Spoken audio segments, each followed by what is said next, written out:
Merhaba dostlar. Kur'an'ı anlamak için bazı ön bilgiler çok gerekli.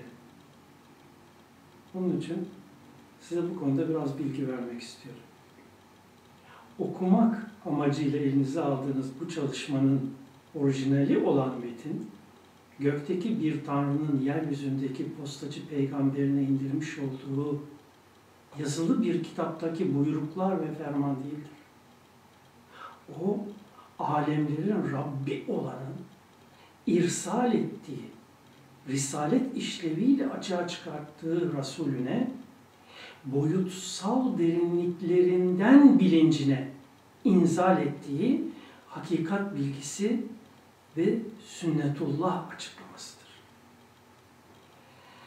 Baştan vurgulayayım ki, okuyacağınız bu metin ne Türkçe Kur'an'dır, ne çeviri, ne de meal.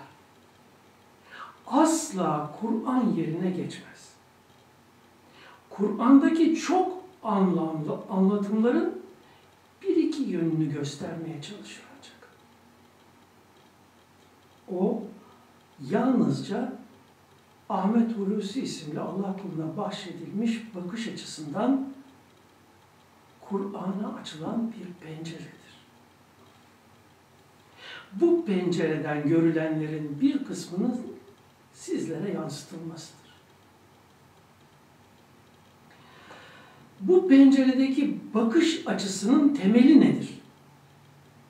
Bir misal ile anlatmaya çalışayım. İnsanın iki gözü vardır.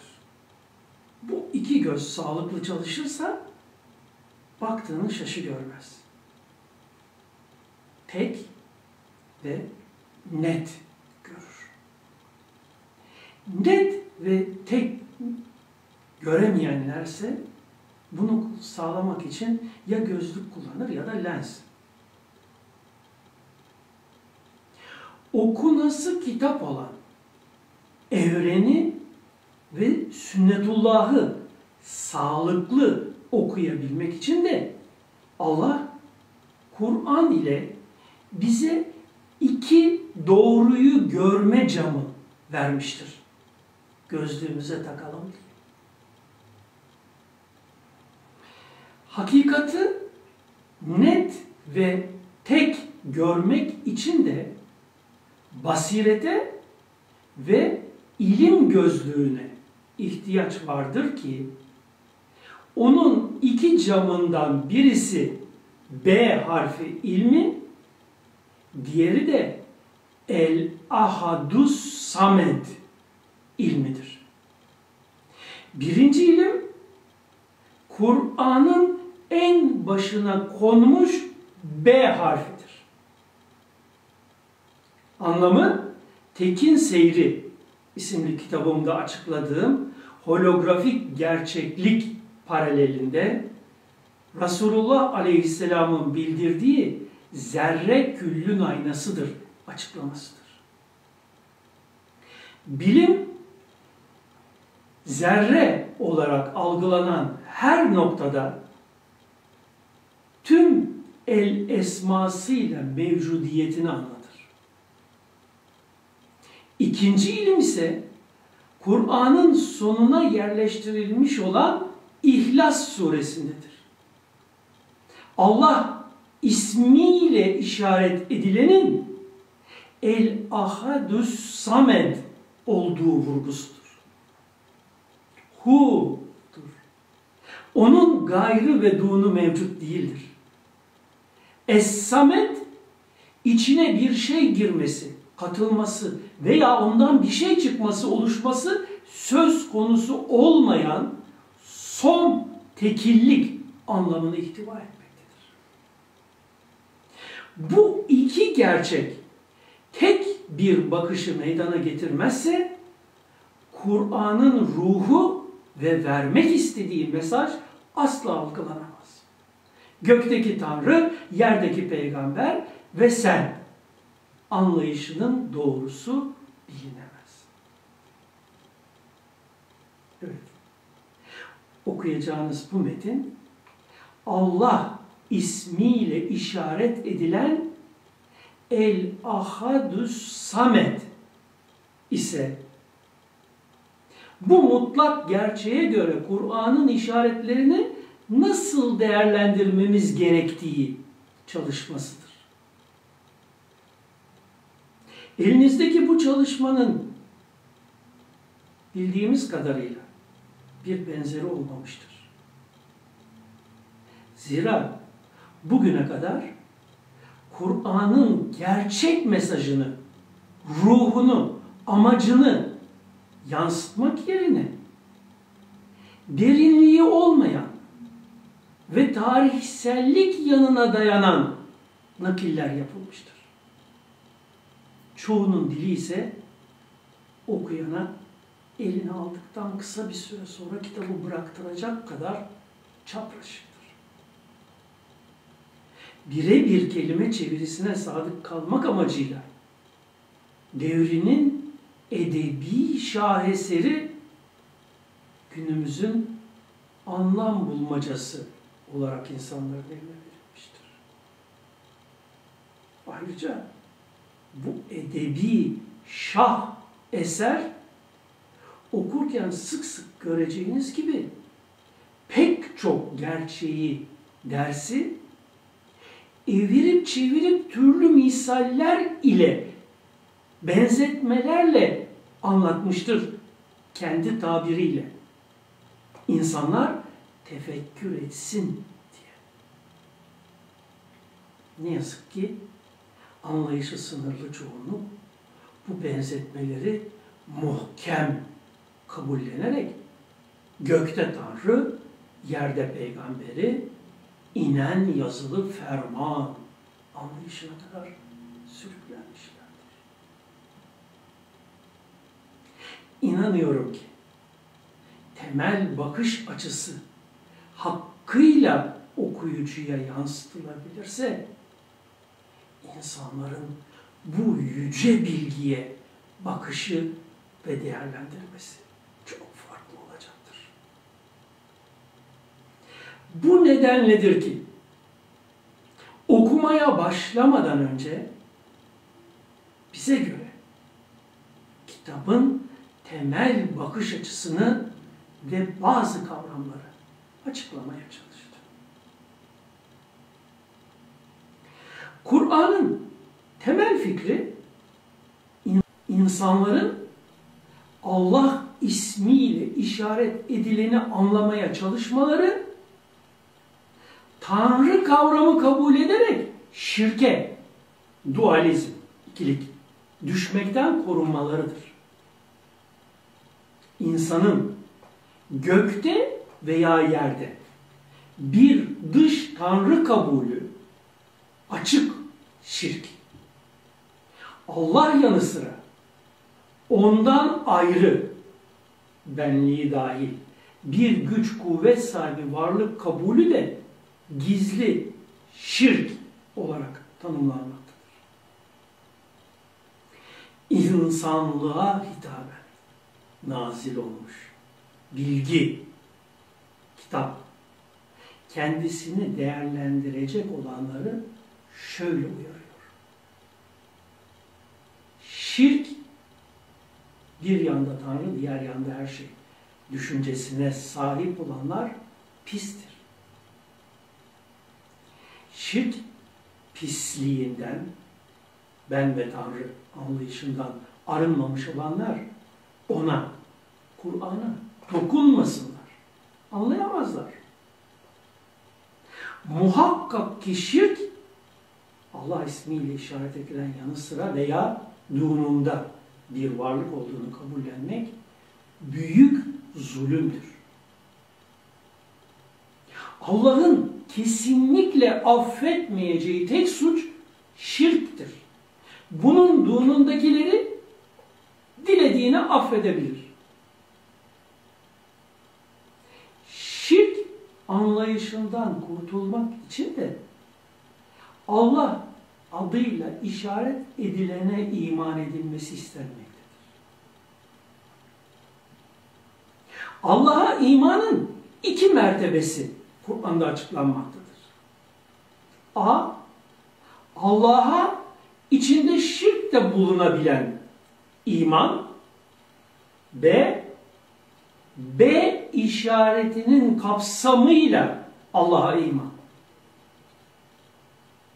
Birincisi, ötede bir Tanrı vehminden kaynaklanan açık şirk anlayışından arınmanın gereğini açıklamaktadır. İkincisi, gizli şirk diye tanımlanmış bulunan benliğini Rabbine, hakikatin olan el esmaya şirk koşma anlayışından arınmayı anlatmaktadır. Şimdi Müslümanların çoğunluğunun ciddiye almadığı, tasavvuf deyip bir kenara attığı gizli şirk diye tanımlanan olayın Kur'an'da nasıl yer aldığını dikkatle kulak verelim. Hamdi Yazır merhumun mealinden naklen veriyorum. Sen yanlış anlamışsın diyecekleri bundan vazgeçirmek için. Dikkat buyurun. Hitap geçmiş halklara değil, Resulullah Muhammed Mustafa aleyhisselamadır. Çevresindekilerin bir kısmının imanından söz edilmektedir. Yusuf suresi 12. sure 102. ayetinden 107. ayete kadar olan bölüm. Ey Muhammed! Bunlar işte gayb haberlerinden sana onu vahiy ile bildiriyoruz. Yoksa onlar işlerine karar verip mekr, hile ve düzenleri yaparlarken sen yanlarında değildin. Ve şunu da unutma ki insanların ekserisi sen ne kadar iman etmeleri için hırslansan da mümin olacak değillerdir.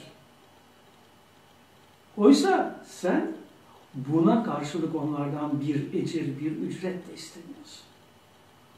O ancak bütün alemine, insanlara ilahi bir tezkere, hatırlatma ve nasihattır.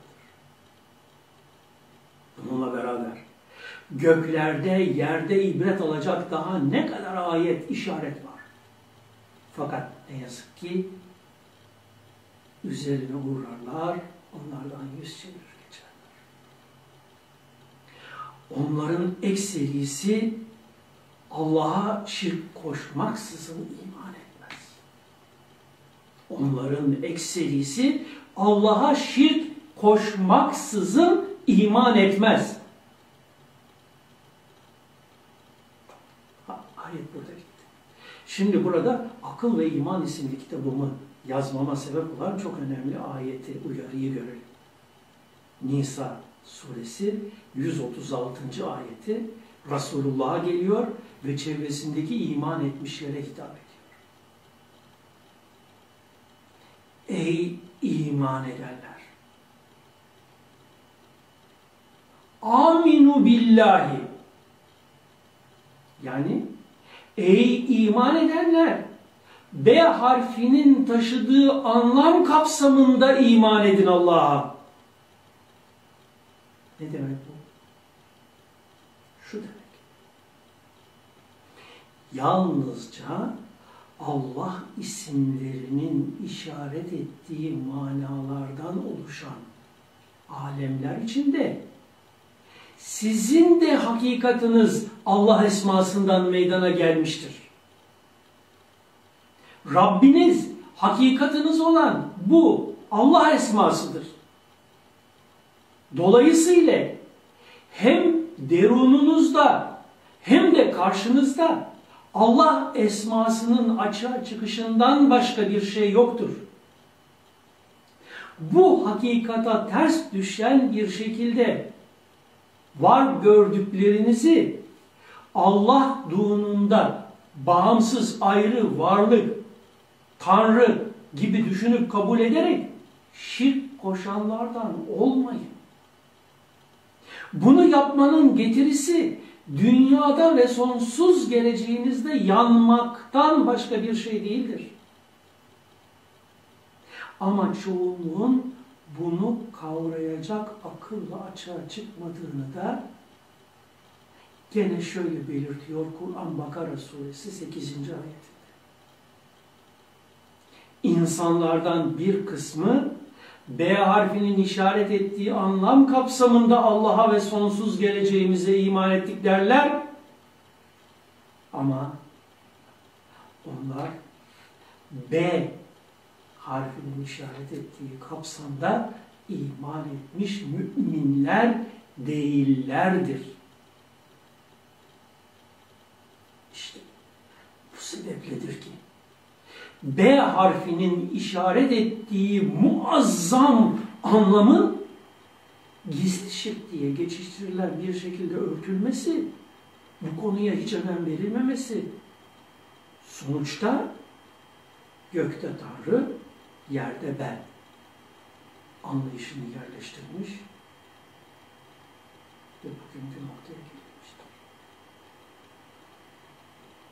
Oysa şirk anlayışının geçersizliği daha ilk ayet sure olan Besmele'de B harfiyle anlatılmaktadır. Kur'an yorumcularının pek çoğunun yetişme şartlanmaları gereği örttüğü bu anlam Hazreti Ali tarafından açıklanmıştır. 1400 küsur yıl önce ilk defa. Şah-ı Velayet Hazreti Ali Kur'an'daki o gün için sır kabul edilen bu gerçeğe şöyle işaret etmiştir. Kur'an'ın sırrı Fatiha'da. Fatiha'nın sırrı Bismillah'da. Bismillah'ın sırrı da B harfindedir. Ben Arapçadaki yazılışı itibariyle B'nin altındaki noktayı. Noktası. Hazreti Ali'nin işaret ettiği bu gerçeklik Kur'an'ın okunmaya başlanılan ilk ayeti olan Bismillah'ın başındaki B harfinde daha sonra da pek çok yerinde bir uyarı işareti anlamına gelmektedir. Merhum Hamdi Yazır hazırlamış olduğu Kur'an tefsirinde Ahmet Avni Konuk Fususul Hikem şerhinde Abdülaziz Mecditoğlu'nun İnsan-ı Kamil şerhinde bu manaya dair gerekli uyarıyı yapmıştır. Biz de penceremizden bu kutsal metne bakarken ayetleri B harfinin kullanılmış olduğu yerlerdeki anlamıyla değerlendirmeye çalışıyoruz. Elimizden geldiğince. Çünkü Kur'an'ın B harfinin işaret ettiği anlam doğrultusunda okunmaya başlanması gereği vurgulanmaktadır. Bismillah. B harfinin işaret ettiği anlam kişinin yaşadığı mutluluk veya mutsuzluğun kendi derunundan, hakikatinden gelen manalar doğrultusunda yaşandığı gerçeğidir. Kişinin cehennemini veya cennetini yaşaması elleriyle yaptıklarının sonucudur. Yani kendindeki esma manalarının açığa çıkmasıyla oluşmaktadır. Vurgusuna işarettir B uyarısı. Bu yüzden de her sure başında Bismillah yer alarak bu mana hatırlatılmaktadır. Bismillahirrahmanirrahim başlı başına bir sure hükmündedir.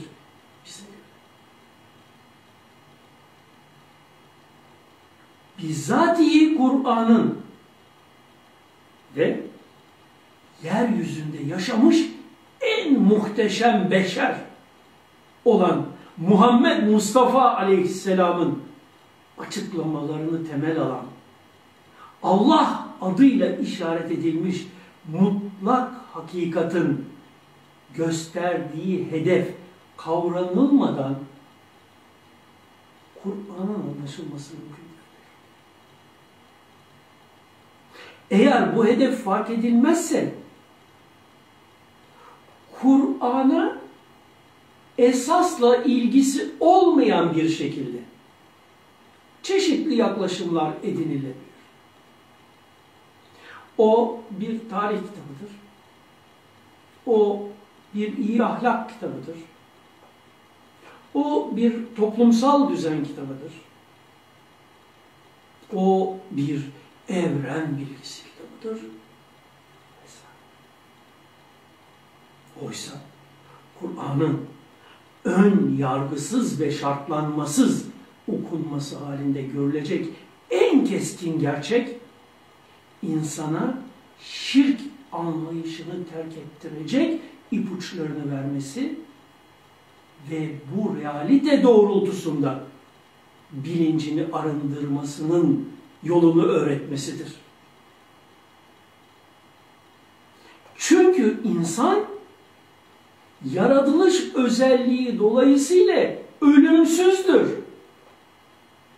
Ölümü tadar Kur'an tabiriyle ve çeşitli bazı aşamalarından geçerek sonsuza dek yaşamını devam eder. Ölüm kişinin kıyameti sugra kopup perdesinin kalkarak kendi hakikatini müşahede etmesi ve daha sonra da bunu hayatında ne kadar değerlendirebildiğinin sonuçlarını yaşamaya başlamasıdır. Çalışmamızı okumanız sırasında bunu net göreceksiniz. Bu yüzdendir ki insan kendi hakikatini tanımalı, kavramalı, yaşamını buna göre değerlendirerek hakikatinden kaynaklanan kuvveleri değerlendirerek cennet yaşamını kazanmalıdır. Rabbi el vermişsin. Biizni Rabbi. Rabbine yönelmek ise dışa değil, kişinin kendi hakikatindekine yönelmesi diye anlaşılmalıdır ki salatın ikamesi yani namaz da bunun yaşanmasıdır içe dönük bir şekilde. Bu noktada şunu çok iyi anlamak zorundayız. Yenilen isimli kitabımda çeşitli yönleriyle, detaylarıyla açıklamaya çalıştığım şekilde evren ismi ile tanımladığımız yapı hakikati itibariyle çok boyutlu tek kare resim veya holografik tekil bilgi, enerji okyanusudur. Tüm boyutlarıyla bize göre. Bu okyanus her damlasında tümünün özellikleri mevcut olan bir okyanustur. Resulullah Aleyhisselam'ın da zerre küllün aynasıdır uyarısıyla açıkladığı gibi.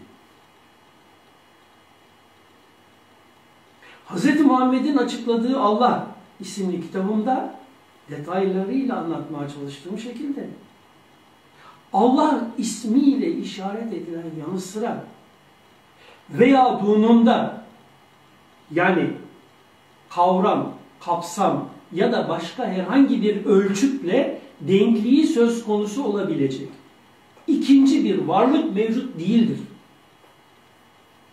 Bu gerçek dolayısıyladır ki Kur'an'da ikinin ikincisi olarak tanımlanan Hazreti Ebubekir ve Hazreti Ali'den günümüze uzanmış düşünce ve müşahede zincirinde yer almış kemal sahipleri hep aynı realiteyi dillendirmişlerdir.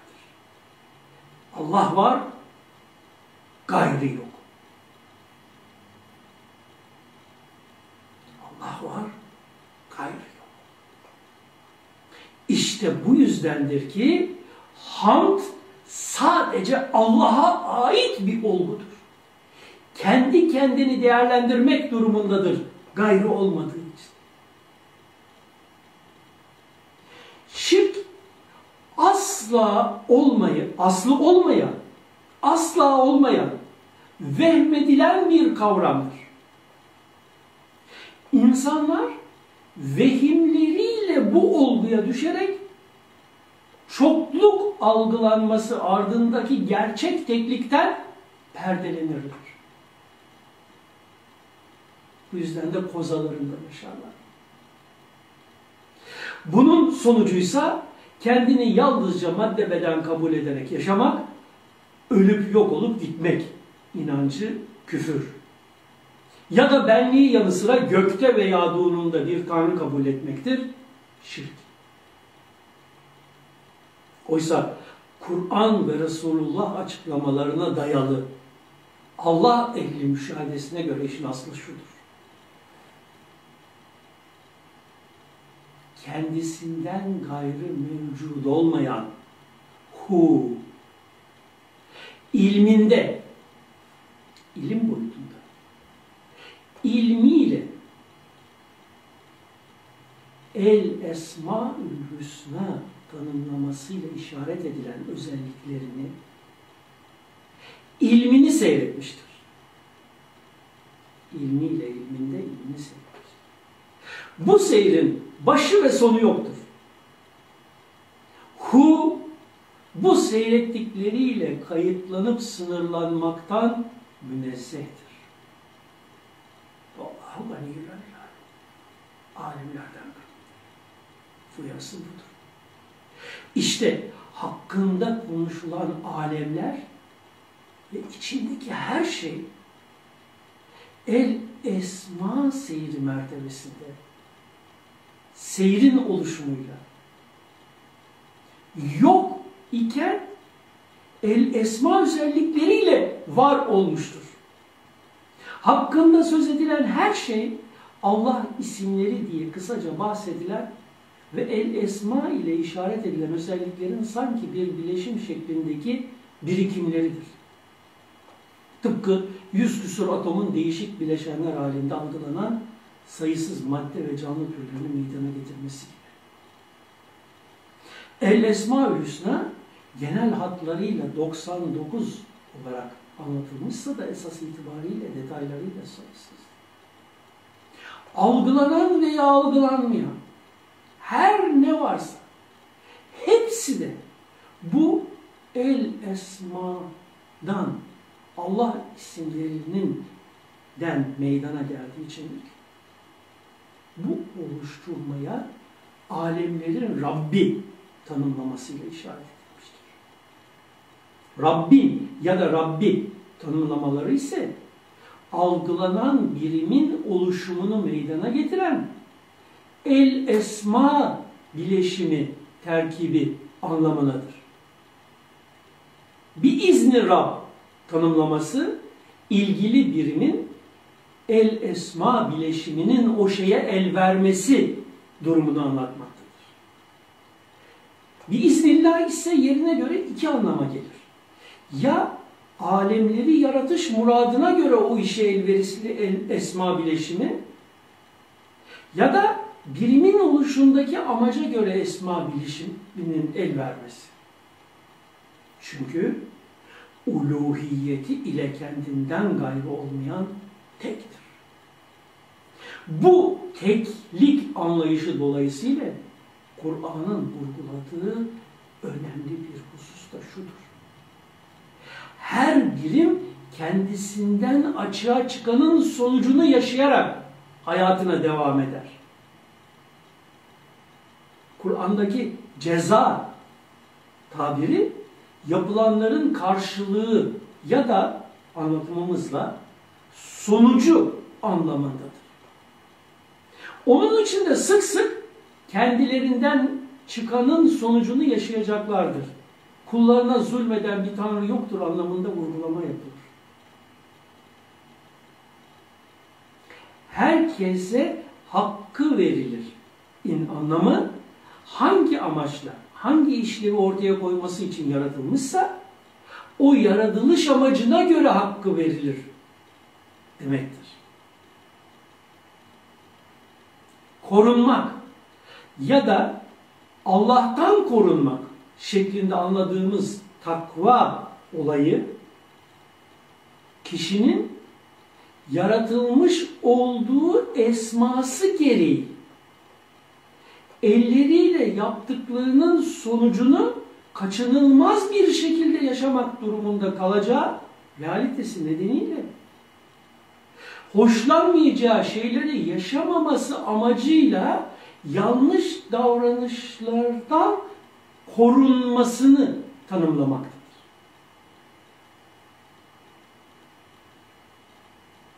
Kur'an işaret ettiğimiz üzere gökteki Tanrı'dan yeryüzündeki postacı peygambere aracı varlıklarla yollanmış yazılı bir kitap değildir. Rabbinden yani hakikati olan esma mertebesinden bilincine inzal olan boyutsal açığa çıkış. Hakikat ve sünnetullah bilgisidir. Kur'an ulul elbab indinde teklif görünümünde tespitten ibarettir.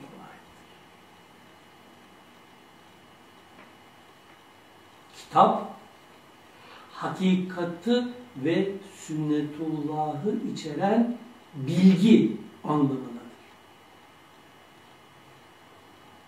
Hakikat bilgisi oluşu itibariyle birimin algılanan veya algılanamayan her şeyin hakikatini açıklarken sünnetullah bilgisi olması itibariyle de birimin sonsuza dek içinde yaşayacağı boyutların varoluş ve işleyiş sistem ve düzenini bildirmektedir.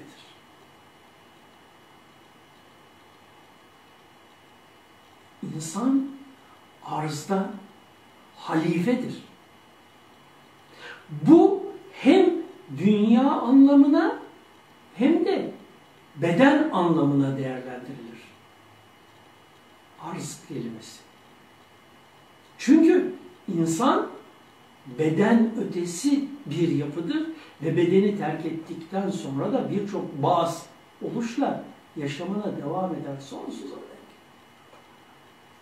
İnsana yapılan teklifler hep onun kendini hakikatiyle tanıyıp bunun gereklerini yaşaması ve hakikatında bulunan özellikleri, kuvveleri keşfedip değerlendirmesi amacına dönüktür.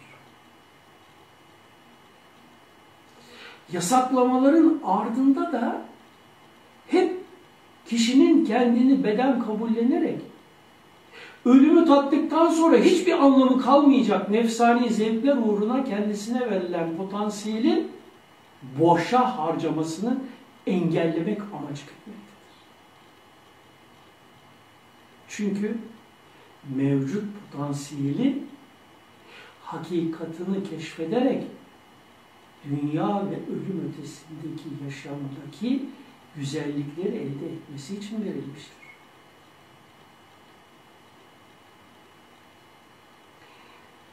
Çok geçen bir tabir, nefs zulmetme tabiri Kur'an'da ya nefsine zulmetme anlamında kullanılmıştır ya da bir başkasına. Buradaki ifade ve anlatım kişinin kendi hakikatindekinin hakkını vermemesi dolayısıyla nefsine zulmetmesi veya karşısındakinin hakikatini görmemesi dolayısıyla ona zulmetmemesi anlamındadır. Eğer bu çalışmamız Kur'an'ı biraz daha iyi değerlendirmenize hizmet verdiyse, bunu nasip etmesinin şükründe aczini itiraf ederim. Yaptığım iş kulluğumun zorunlu gereğiydi. Başarı yalnızca Allah'ın lütfuyladır. Bu hizmetteki yetersizliklerimden, hata ve kusurlarımdan dolayı da bağışlanmamı niyaz ederim. Zira bir kulun Allah kelamını hakkıyla değerlendirmesi olanaksız.